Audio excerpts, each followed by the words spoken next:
And good morning, everyone. This is a brand new week, and it is the Good Morning Education Show. We are live and we're back. And good morning, everyone. Good morning, Jude. Good morning, Titi. Good Morning. morning, Ronke Posh. Good morning. Good morning, Mr. Good morning, Roti. everyone. Good morning. Good morning, Titi. And good Good morning, morning, Lady Dee. Posh.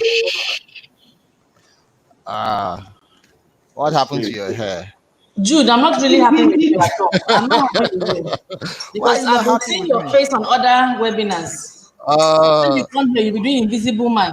You know, I told you on that Yes, can program you we imagine? it's unacceptable. So we are not worthy of your face or what? yes, why not? Especially Why since not? somebody has people have specifically asked. Yeah. hmm I am having issues with lighting. That's it. And it affects my eyes, sort of. Issue with what? Lighting, it affects my Okay, should I eyes. send you sunglasses? I Sunglasses. will not be wearing sunglasses on the show now. So it's more calm during the day than early in the morning for me. Okay. But I will definitely work on that. I'm working on that. Seriously. Trust me. No, sir. We have to start the conversation. All right. We had a very great time last week, especially Friday. Friday was Yes. very A revealing. blast. A blast. We A got to blast. learn and get to hear from others from their experiences growing up, and that throwback or the flashback, better still, we have opened up the need for us to have certain kind of conversations. And I believe that today we will take a step further to just chisel out some of these conversations we had last week and then taking it into Yes, perspective. sir. Thankfully, we are adults, but then we had a growing experience, and the growing experience really has shaped us up till now. And so we will be speaking this week. We'll be taking a series on what shapes the child, and we will start that series today by focusing on the parents. Okay. So I think what we'll do is just do a shout out on online and then have the news and updates of events, and then we'll come straight to the topic of the day. So I want to thank if you're good morning, thank you for joining. We want to thank the health platforms, thank you for joining. And we want to thank Babatunde Ogunshugba. Thank you for joining the Educators Mindset Council. That's Joel Olanio. Thank you for joining. And yes, so let's just head straight over to the news, and we will hit the topic straight up. Thank you.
Welcome back, and we are live. This is the Good Morning Education Show, and we are streaming live from Lagos, Nigeria, West Africa, to the entire world. And if you're joining us today for the first time, please do let us know so that we can ring you the bell of blessing, and also to why are you laughing? People? Let's start. That's Bell. That's Don't spoil my Bell. script. Don't spoil my script. So let me rewind. Let me rewind. So welcome to the Good Morning Education Show, and we are streaming from Lagos, Nigeria, West Africa to the entire world. And if you're just joining us, Titi, you're smiling again. For the first time, please let us know where you're joining us from. If you rewind, you ring the bell again now. Titi, I'm going to get you. All right, so let's just not waste time. So we're talking about what shapes the child, and we're looking at it from the angle of parents. So let's get the question straight on the head. So what exactly would you? Okay, welcome back. We lost you there. So I would like us to start with that question. So parents have a powerful role in how a child in the development of a child. So I'd like to hear our perspective, like a doctorate perspective, on this topic and on that question. So how do parents shape their children? How do parents shape a child? Please, I'd like to start with Titi, then we'll move to Ronke, then we'll go to Jude. Thank you. Okay.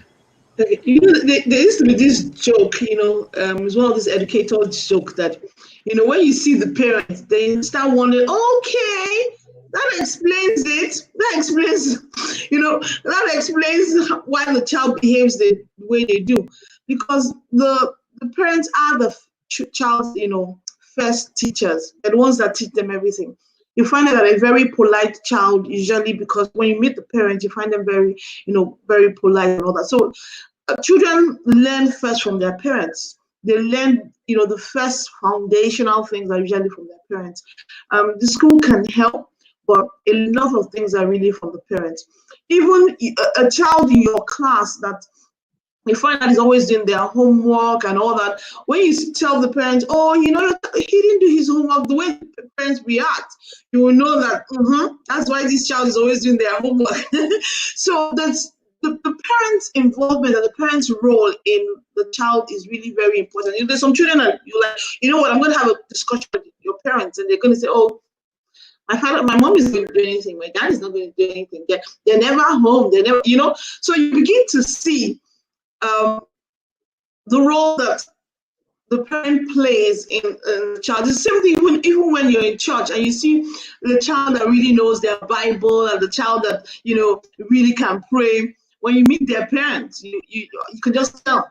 You can just tell that this is it.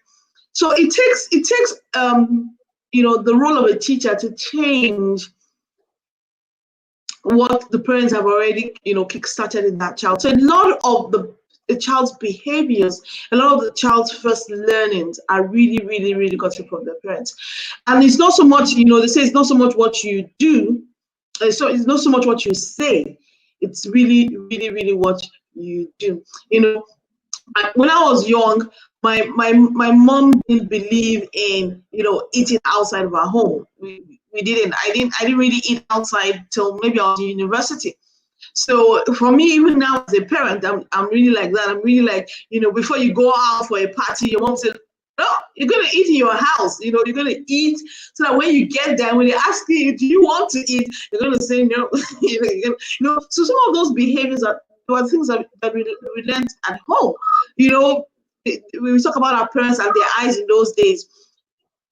Your parents spoke to you with their eyes when you went out. So you have this way of, you have this way of just behaving. And then even when you're much older, you can almost hear your parents' voice in your mind saying this and saying that. Anything you learned, really, a lot of it started from home.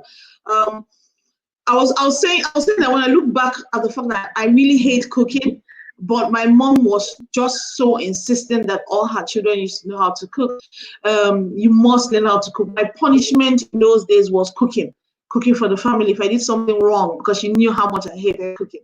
So it's amazing that despite all my hatred for it, I still learned how to cook and I can basically cook well. I still don't like doing it, but it just something. So a lot of who we are, a lot of our behaviors really, if you look back, you will find out that we're behaving like our parents. I once wrote an article that I was like, yikes, I'm turning out to be like my mom. A lot of the things that I even said that, I wasn't going to do when I get older, in the end, I'm turning out to be very much like her because those things that I hated, I'm seeing the value in some of them.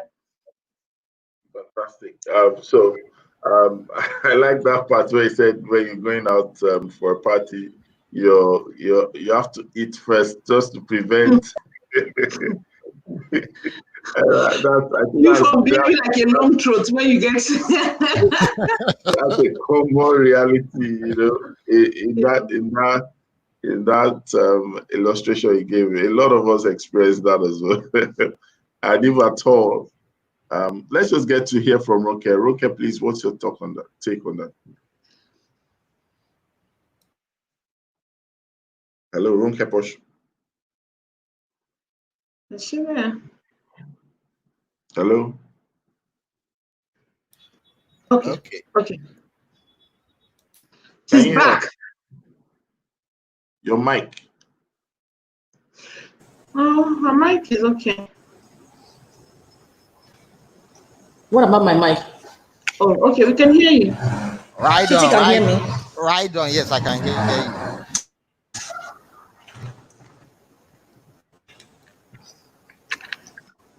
Okay. All right. So when it comes to child development, what shapes the child, which is pretty much child development anyway. I know that the role of a parent is very important. So it starts with nurturing the child from when the child is still in the mother's womb. So the parent starts the shaping from that time, nurturing from a good diet, taking care of themselves, bringing the child to life, nurturing the child, feeding the child, bringing up the child, singing to the child. So mentally, getting the child cognitively, emotionally, psychologically, just getting the child ready for the world. That is the role of the parent. The parent is to provide for the child basic needs: food, clothing, shelter, and education. Um, these are the essential things that parents ought to do. We find that parents outsource, right, these days to domestic workers, to relatives, and the likes. But it's important that parental influence is there. The parents should be able to give more of their time, quality time, as opposed to just outsourcing. So they tend to call it having being present as opposed to giving presents to children. That time factor, nothing can really replace the time factor. We just need to make ourselves available to our children so that we can shape them because they model our behavior. Or even what we don't do, they also model it. So if you're not really there for your children, you're also sending a message. If you're present physically, mentally, and emotionally, because a parent that is at home doesn't mean that the parent is emotionally available. These days, you find that a lot of parents are also addicted to social media. So even if they are home in the COVID and they are spending 27 with their children, they could be spending it on their devices, chatting to friends and doing other things. When the child comes around and wants something, and then we are still on our phones doing one thing or the other. So we must ensure that those emotional connections are there. Those are the sort of things that will shape the child from their foundation, build their confidence, their self-esteem, and get them ready for life. As parents, we must also ensure that to a large extent that we are whole because we cannot give to children what we do not have. All right, thank you very much. That's quite straightforward. And Jude, Okay.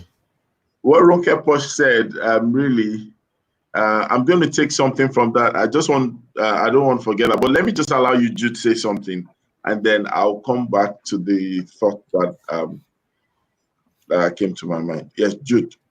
Okay, I'll be talking from a pre-parenting point of view and how my parents' life shaped me and all that, or how my parents shaped me in terms of how I see parents shaping their children too, and even our neighbors and then our friends at that point in time. You find that most times when parents are influencing their children, it depends on what they uh, sell to the children as value, life values. So you get to see parents who sell core values over things, and that is very important. That our children, or when we raise our children, we are raising them to identify and become more dependent on strong values, strong family values, strong societal values, and strong rather than things. Because we have children now, or have people now, depending or putting their emotions or laying hold on things rather than values. And you get that when that thing is no longer available, you find the children just break down. You find the person just go out of control because that thing is not available. But when we raise our children based on values, strong values, you find that they are more resilient emotionally. Uh, they are more they are more dependable in terms of what they can offer to the society. Now, take for example, we are in a society at this point in time where things are more ranked over even personal identity, or personal what do they call it, personal relationships with people. Things are more ranked as high over other things. But you find that when those things are not available, for example, you tell a child you must it's only money, money, money, money, money, or things, or buy this. That is where you build your resilience from. You find that when those things are not available, you find them they start getting depressed, they start getting issues when it comes to their emotions. But when we find out that we build our children based on values, family values, things that has to do with more resilient emotions, like uh, uh, uh, uh, be a be a child who everybody honors, or be a child uh, who gets the praise of other people, not based on what they have, but well based on their characters and all that. So you find that that child will be more prone to become somebody relevant in the society, compared to showing their things, or showing their wealth, or showing whatever they have achieved. And you find that in most of these our millennials, that they will rather show their new cars, their new houses, their new bikini, their new wherever they are traveling to on social media. You find that on social media, especially when children show more of what they have rather than what they can offer in terms of character, in terms of resilience, in terms of helping the society emotionally. So for me, value over things, value over things, value over things. So if I'm raising my child, I'm teaching them to value, to respect values rather than All respecting things. Thank you. right, thank you. Rotimi, Let me. I wanted to add that, just also looking from when you see children that are successful in various things. Let me give you an example. When you see someone that is very good in swimming in school, or you see people that are, very good in music, when you speak to them, you then realize how much, the investment their parents have done to beyond what is done in school. So people that are the tops in when they take a swimming competition in their school, you find it that it's beyond the school. It's the fact that the parents are taking them for their swimming classes 2 3 times a week.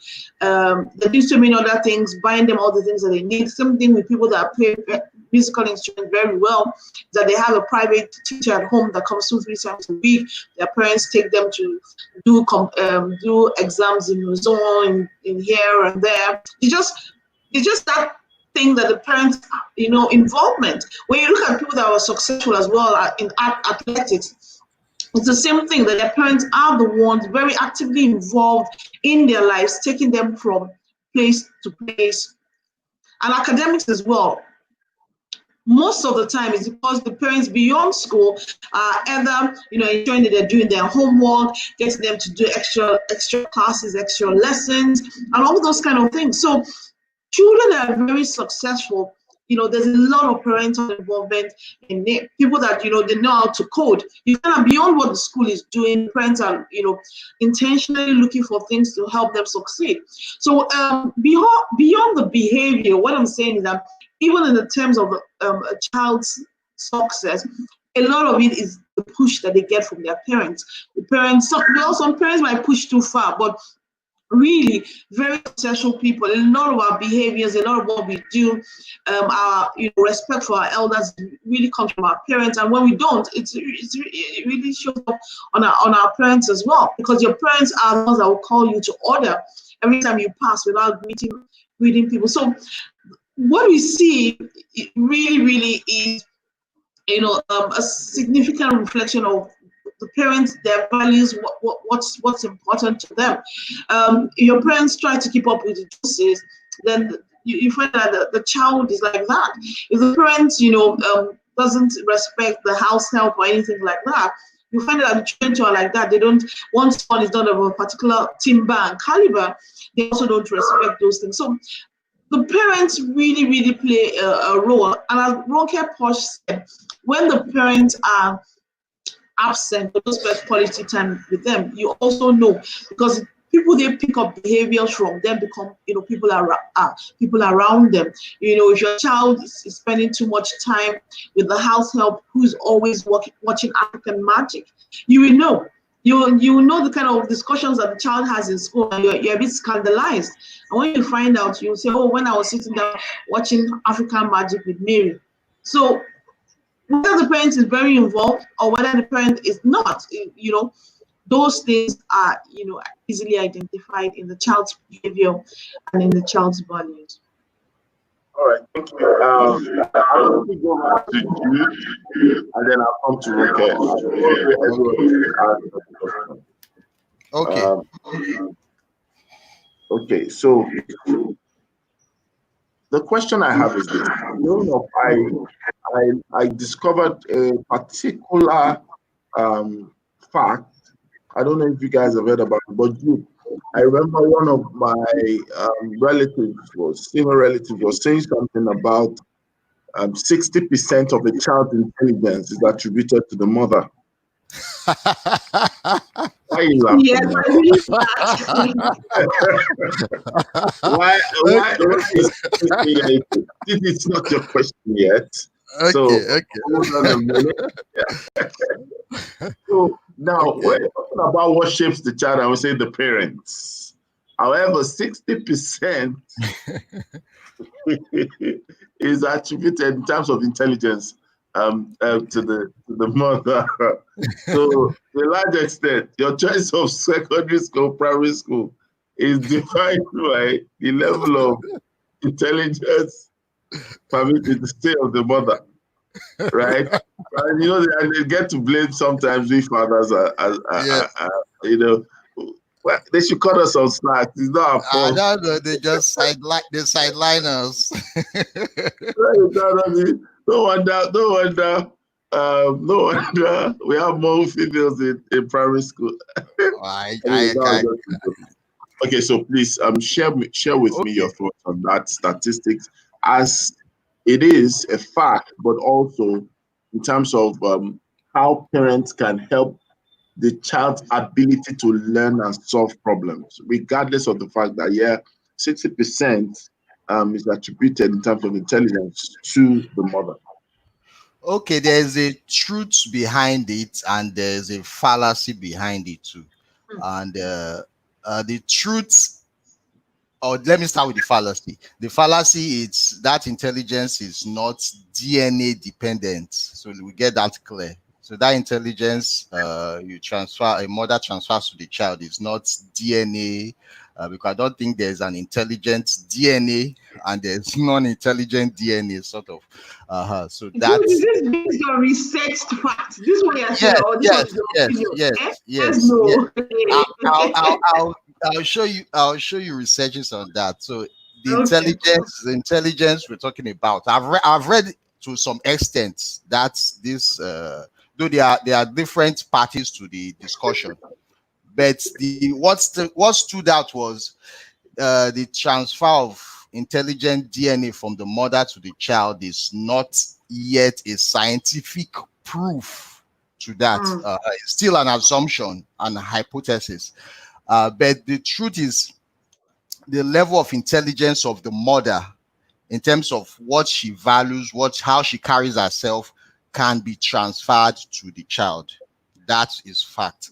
So if the mother is intelligent in being resourceful, in being a housekeeper, in being even a business mogul to some extent, and in being even more like an academia, it's going to be passed to the child.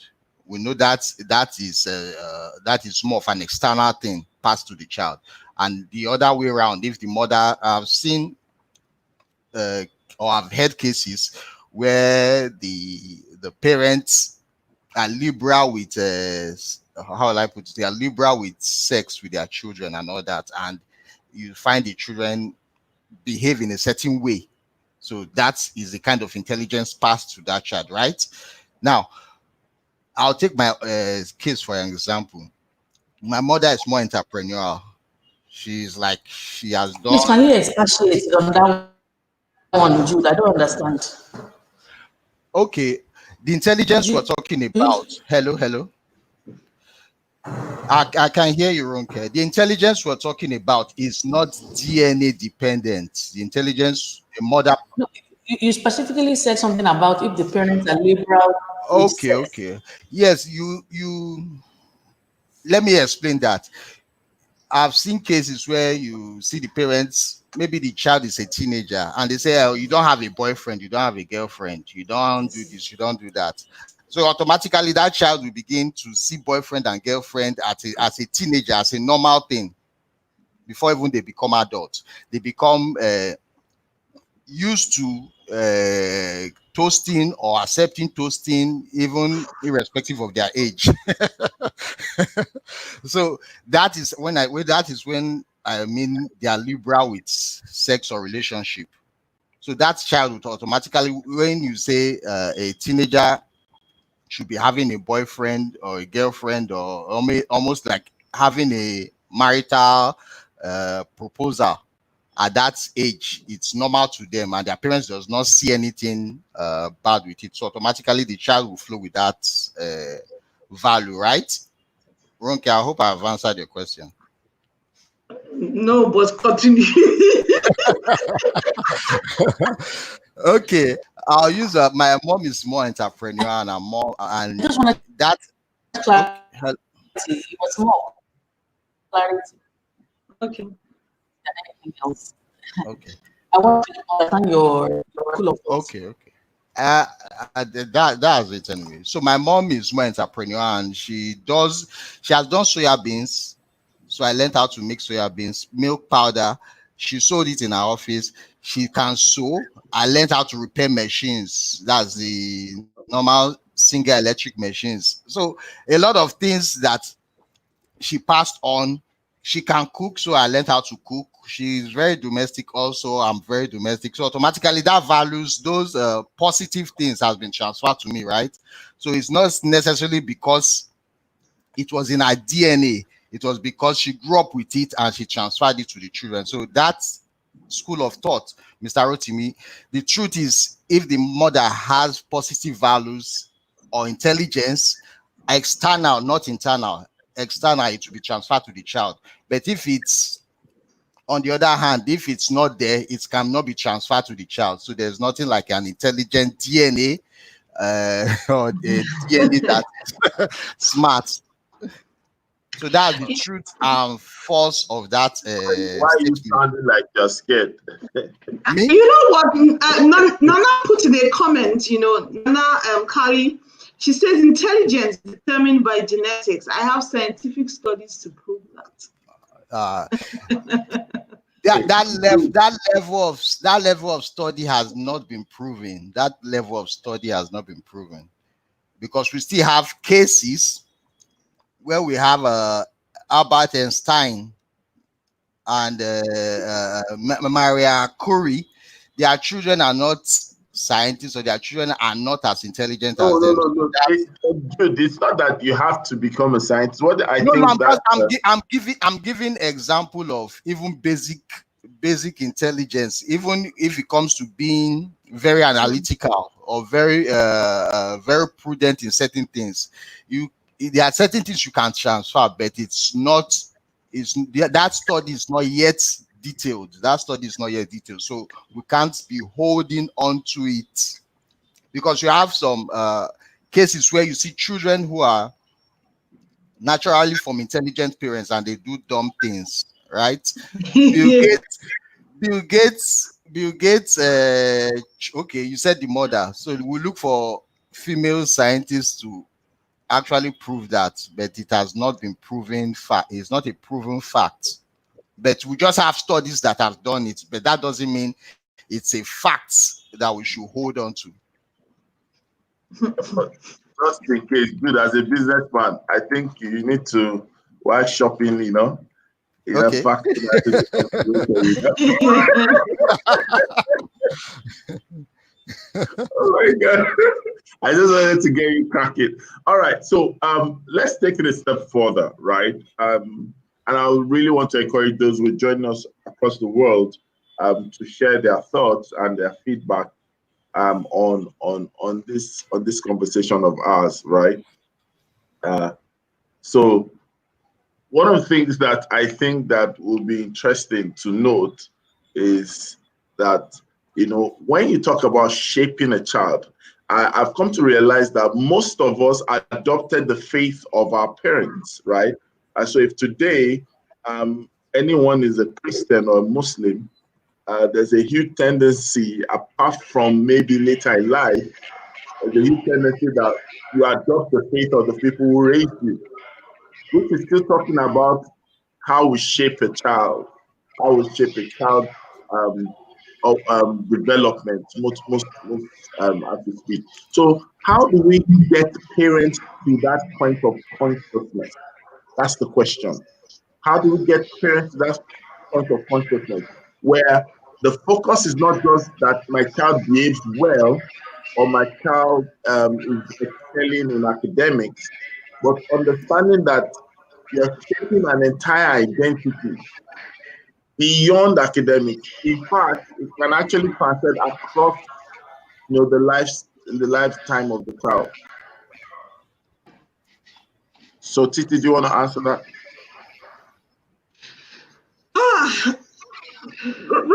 Maybe simplify your question, but I'm just trying to see where you're.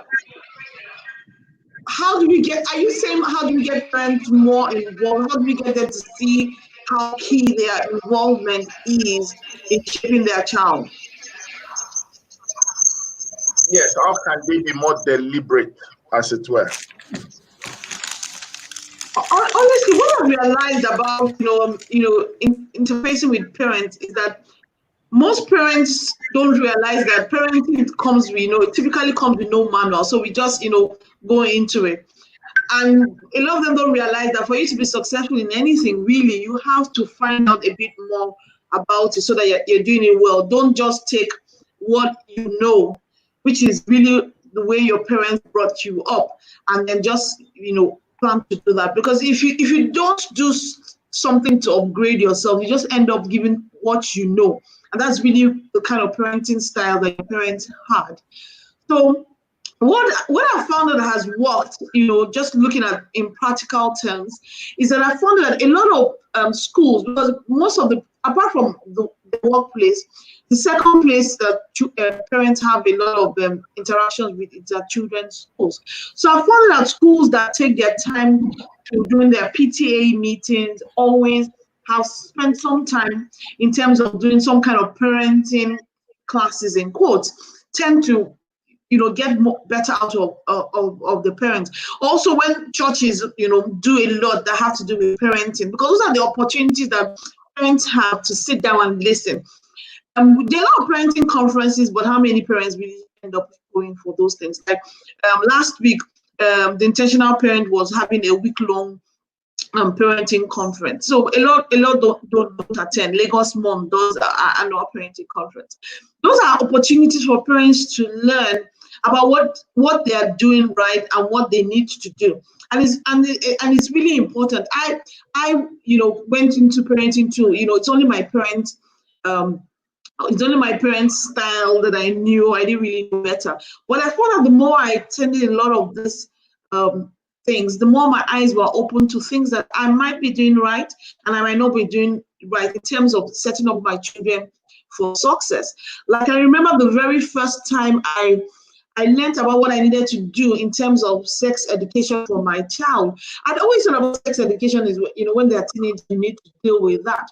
But I remember that I was in one of the PTA meetings in my children's school when they brought in Praise for Warwear to talk about, sexual education. For the first time, it was as if the scales, dropped from my eyes. I was like, wow.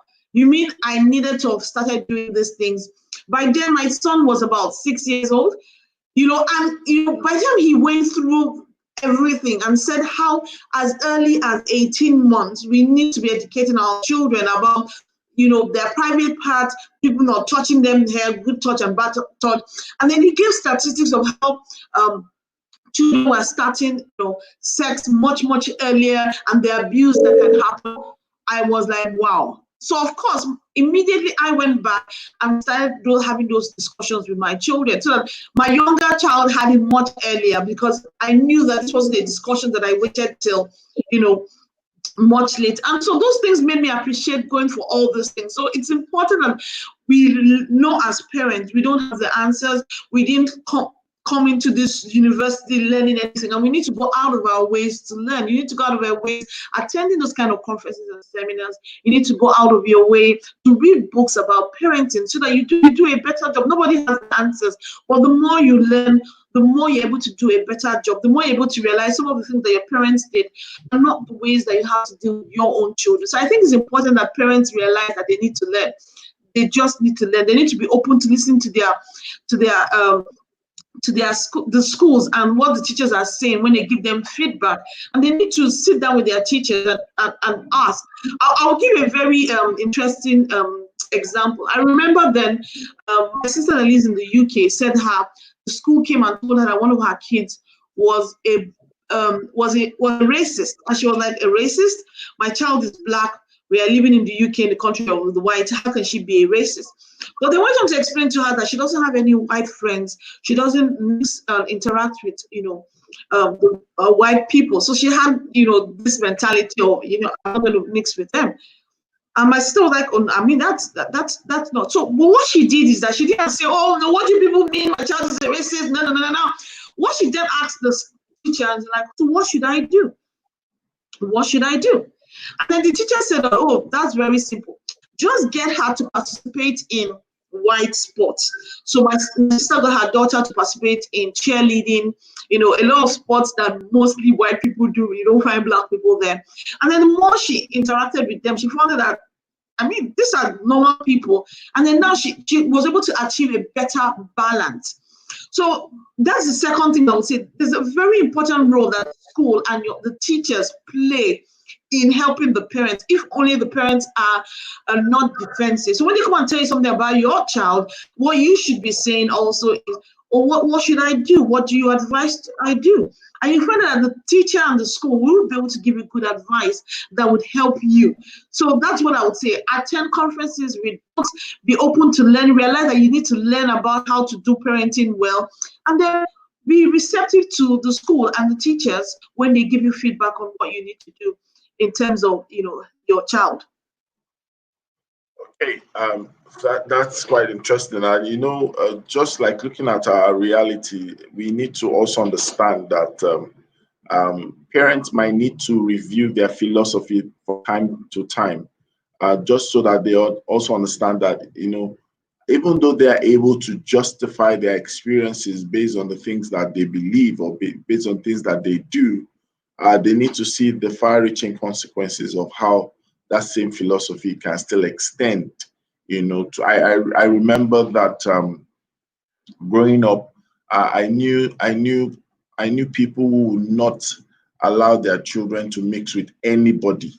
They lock them up as if they're in a cage or so of some sort. And we used to have opportunity to play football on the road.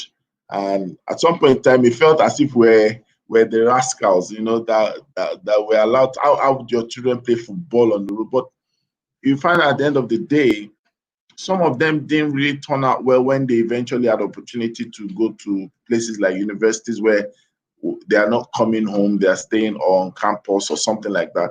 Because just getting into life, some of them didn't handle that freedom rush. It was just like they wanted to get their hands on a lot of things. I'm sure probably you've heard of situations like that as well. So parents need to realize that in that young lad, in that young boy or young girl, is also destinies, is also families. In that young child is also a future, is also a colleague, a boss of some sort. And I'm going to ask this question. Now, as parents recognize that, and I think especially our generation, we kind of value education, understand the major role it plays, but how do we try to bring a balance? Because sometimes, maybe I should not say how do we bring a balance. Do you think, let me ask, do you think, and I'm going to ask Ronke, Posh, and Jude, I also ask you, Titi, before we go to the comment section, do you think that trying to make sure building your child or shaping your child, you find out that just trying to make a child so right or so well groomed and all that might actually erode the child's identity, because you might end up just trying to mold yourself eventually into that child. How can parents get to realize that we must not, at the expense of shaping a child, the child loses their identity? Roke, we can't hear you. Yes, I was thinking you would hear me when I was on mute. How come you can't hear me when I'm on mute? So a couple of comments just before I answer that question. I'm not a statistician. I don't think anybody here is one. However, so whenever I'm not in my zone, I'm very wary of making comments in that respect. However, when it comes to intelligence, we need to understand that there are at least a minimum of 7 types of intelligence. What is intelligence to one person is not intelligence to another person. However, it doesn't mean that it is not intelligence. So when we are having this discussion, it looks like we're talking about academia. However, academia is not, intelligence is not only cognitive. So I need to mention that that's very, very important. Another thing I want to mention is that there are 3 things that shape us in life, and that is our upbringing, significant emotional experiences, and our environment. That is what shapes any individual.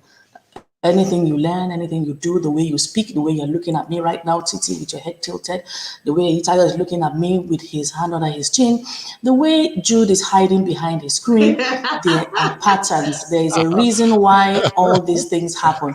There are no accidents and there are no coincidences in life. There is a reason why we do what we do. And that is exactly what shapes us. So I really want to put that out there. I also wanted to mention another thing when we talked about good touch and a bad touch. I did a video this weekend on my YouTube channel. It is not enough anymore to say a good touch and a bad touch.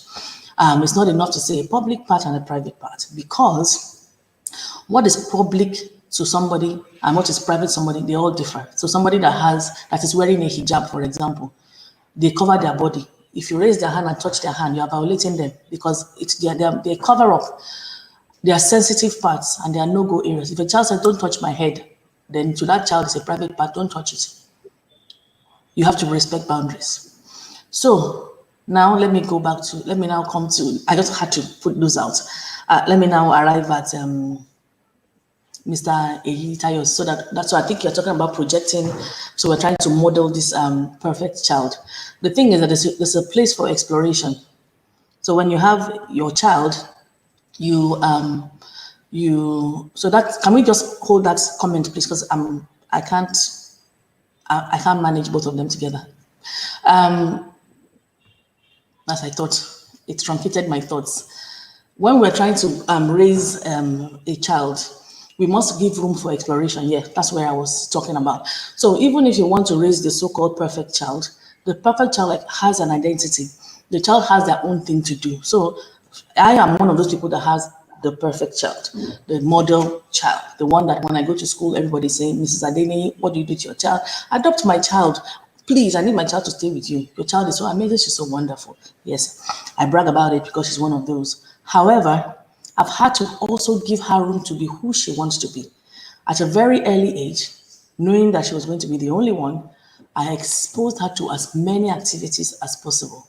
So from the age of only God knows one, she has been doing the ballet, she has been doing the karate, she's been jumping around, she's been dancing, she's been to swimming. She named the activity. Just name anything. You say, Mommy, I want to just go. Now, exploration costs money in this day and age.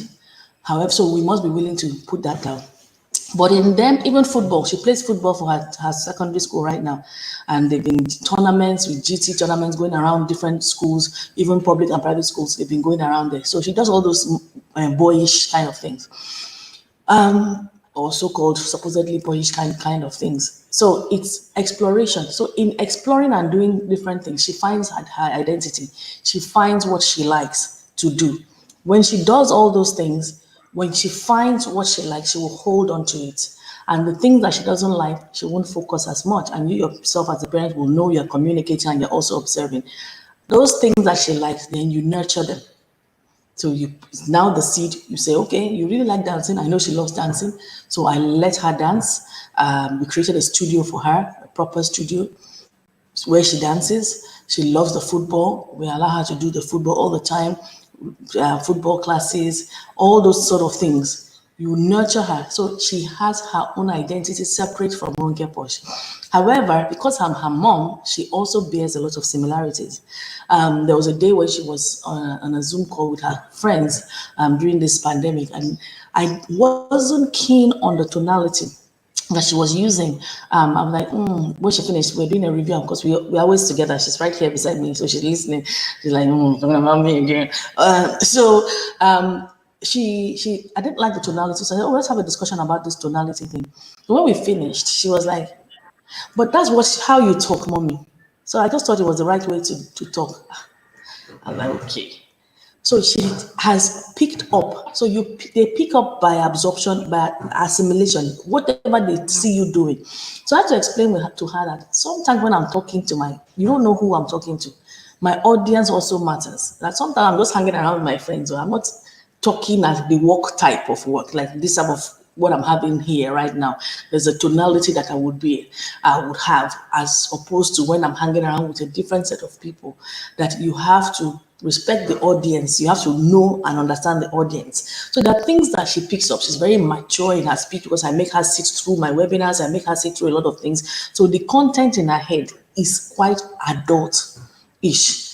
And the things I pump into her, by the time she was 8, 10 years old, she already knew what masturbation was and all those sort of things, pornography. Why?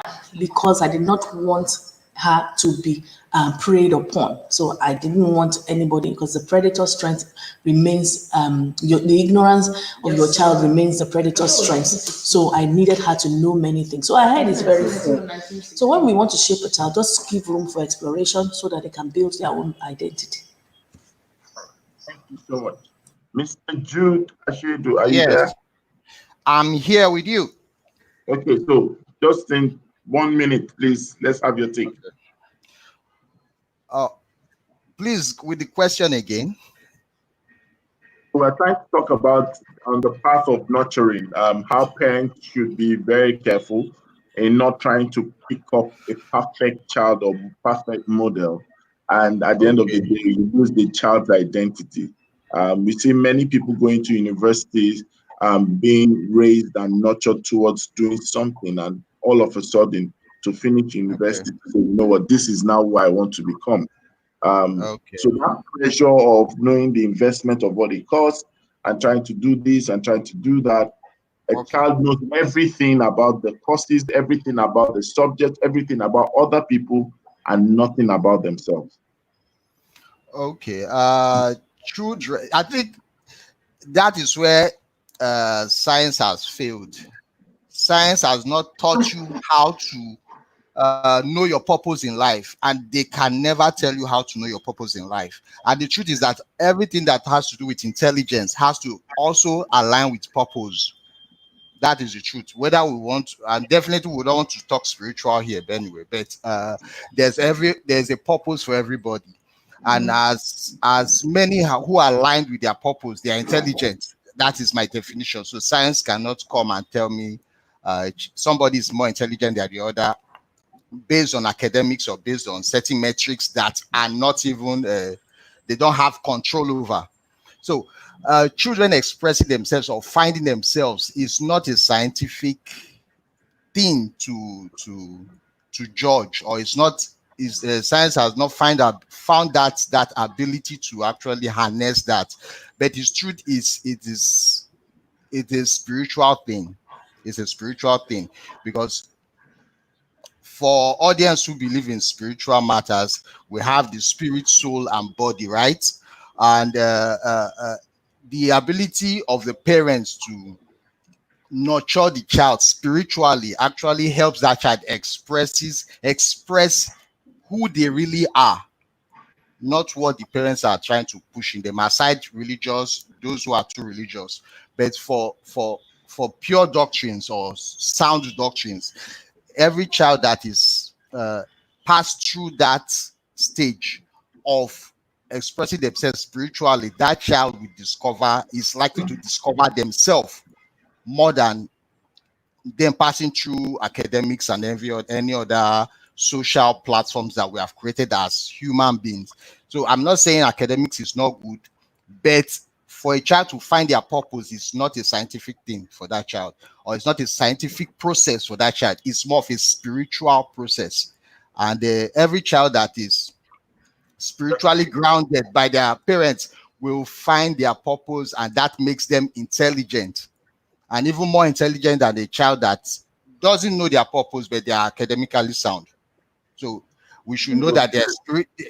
We should know the other aspect of it. We're talking about the spiritual intelligence, the physical intelligence, the emotional intelligence, No, I'm laughing. No, I'm laughing. It's making me intelligent to quotient. Okay. Cynthia has been laughing since you mentioned the spiritual thing. You know, just like Yes, because yes. you are the prophet. So Yeah, that is the anointing on we you. talk You've been for very the for spiritual, you know, like yes, yes. that For the underground genetics spiritual. thing, for the genetics things, I think they are more inclined to intelligent quotient. For the genetic thing we're talking Absolutely. about, for the experiments we have been talking, or the research on genetic intelligence, which it has been more of IQ, but nobody has done any experiment on EQ and all that. So you know those are skills people develop from their soul. It's not what they'll teach you in school. Uh-huh. All right, thank you. Thank you. Vicky, you want to say something? Vicky, before we Yeah, read the comments? I want to say that just some big points. I think the first thing I want to say is that every parent should have it not at the back of their mind, at the front of their mind, if I may say, to not try to make their children exactly like them. I think that's the first place to get off.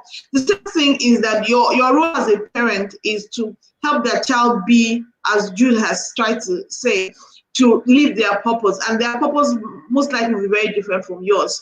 So it's important that parents try to tell their children that they're unique, that they are uniquely themselves. So their skills and everything that God has given them is how to, He has given them those skills and everything to, to live their best life. So it's your role as a parent is to help them, nurture as many of it for them to live out their purpose. So I think that's really the first thing. So the next thing will be how to expose your child to so many things, which is what Ron was saying. You need to expose them to so many things, because you as a parent too, you don't know really. You can't, for most of it, you expose them before you start to see the innate The skills. parents are not the creators. The parents are not the creators They're of their not. child. And Yeah. once we see what they have, I think the next thing is to nurture. But remember, if you don't do that, if you end up, forcing them to fit into your mold, they might, later on in life grow up to resent it. You find a lot of people that they studied medicine but ended up going to do something else. They did this but ended up, going to do something else. Because in the end, it's important that we all follow what we are passionate about, what God has granted us the unique skills to be able to do. So that's where I completely agree with Ronke. As a parent, your role is to try to expose them to as many things, to be able to identify what skills and innate abilities God has given them, help them nurture it. They might want to only focus on one, because that's how children are. They only want to focus on one, but your role is to try to give them an array of things and keep trying to give them an array of things that they can later on in life choose from. So if the child is good in math, the child is good in athletics, the child is good in music, you try to open them up to so many things, and let's see the one that they're passionate about, help them build it, but don't force them. Because if you do, the happiness that they acquire later in life is from it. So your role is to try to nurture, and that's really our role as parents, to try and nurture as many things as God has given them. Like Jude said, there's a lot of things that innate in them that God has blessed them with, and your role is to try to guide them and nurture them towards that thing. It's easier said than done, because honestly we feel that our way, our own things are better, and we think that we know better, when we feel that this is what you should be. But you need to listen to the child. You need to build up a confident child that a child can tell you, able to push back and say, no, mom, this is what I want to do. This is what I'll try. And then you need to also be there to say that if that's what you want, even if you fail, I'm still here to help you, so that you also don't put that fear of failure in them. But let them know that whatever they intend to do, you would support them to the best of your abilities, and it's okay if they fail to start something else all over again. So that's fine. You support them to the best. Yeah, and for what I always say, I'm very sound on, if my child is growing up or he asks me, Daddy, who should I? Don't be like me. Don't be like me. Don't be like your mom. Don't be like your grandmom. Be like Jesus. That is more key to me, because I'm not a perfect example. How my siblings or my grandma, they are not perfect examples. So we should also know where we are talking from. Be like Jesus. Don't be like Jude. Don't be like your daddy. Don't be like your mommy. Be like Jesus was not Jesus. using computers, so Jude, remember. Jesus was Really, just very easy. if He he wasn't was using tech. here, So if you want your child there not was to no use, tech. There was no but tech. he's not There was here. no tech. He's There not was no here. tech I'm at just that telling you, point. sir. He rode on And donkey, Jesus was right? just careful what you wish for. I have a question on screen, and it's saying, how about children that grew up not knowing their biological parents, especially those whose parents died around the time they were born? Well, for children like that, like I've been trying to adopt a child. It's such a difficult process in Nigeria. They Yes. make it so hard. I keep saying that as a mom that has a biological child, I think it's very sentimental. And I know it's contrary to popular belief. I say that if somebody gives birth to a child and they swap your child, and it's happened where mistakes have happened. That's when they started tagging children and putting bands around their hands, because they used to make mistakes with people's children. They will give you a wrong baby, you take that baby home, you will love that baby and you will nurture that baby, believing that you had the baby. You can't really say that I know that this is my child. I'm not convinced. Some people say they know. Yeah, I'll allow you to believe what you want to believe. But this is my own perspective. You can love any child. As long as that child has access to love, food, Yeah. clothing, and shelter, a child can thrive in any environment Mhm. if they have those right things. I do not believe in having a biological parent. There are people that have biological parents that are abusing them, that they have terrible relationships today.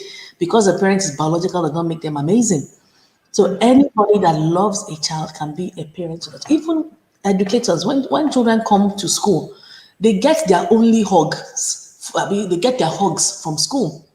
The parents don't hug them at home. Some parents don't hug their children. It's not uncommon.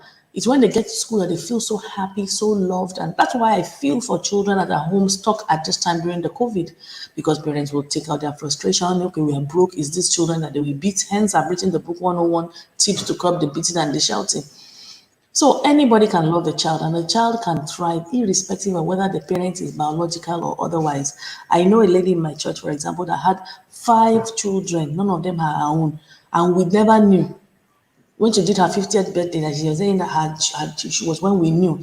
They loved her, they took her to they did everything. Nobody knew anything. And there are people like that. It's just because they will say or they will not say. Look at the late Ibidon of Igodalo, God bless her soul. She carried on. Didn't she love those children? Didn't those children love her back? It's all sentiment. We can love any child and any child can thrive if they have the right conditions. Okay. So let's just have three comments because we're really out of time, and then we'll take it up to the next topic tomorrow. So Titi, please, just 2, 3 comments, and then we'll end up.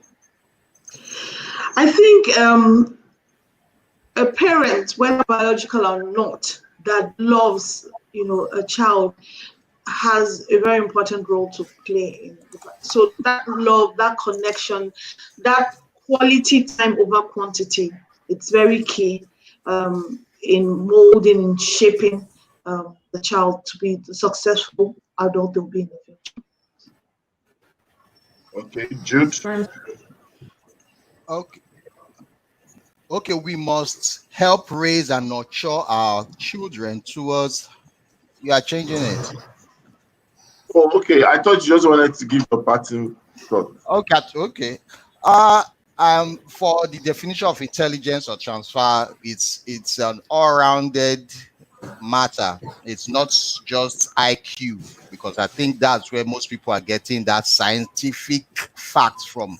It's only based on IQ. So it's a rounded matter, and it's just physical, spiritual, and something of the soul. So that's my take on intelligence. Okay. So I'm afraid we will have to stop at this point in time, and I would like to appreciate those who sent in their comments. Nana, Keto's Mindset, Jude, so many people across the globe. Thank you for joining us today, and we will still continue the series tomorrow, knowing well that shaping a child is not just a parent matter. We'll be looking at the role that teachers play in how children are being shaped and developed. So thank you for the comments. Thank you for all goodwill messages. And we will see you same time tomorrow. And please understand that here we always have a saying that it's always a great morning at the Good Morning Education Show. See you tomorrow. Have a nice time. Bye-bye. Bye. Bye.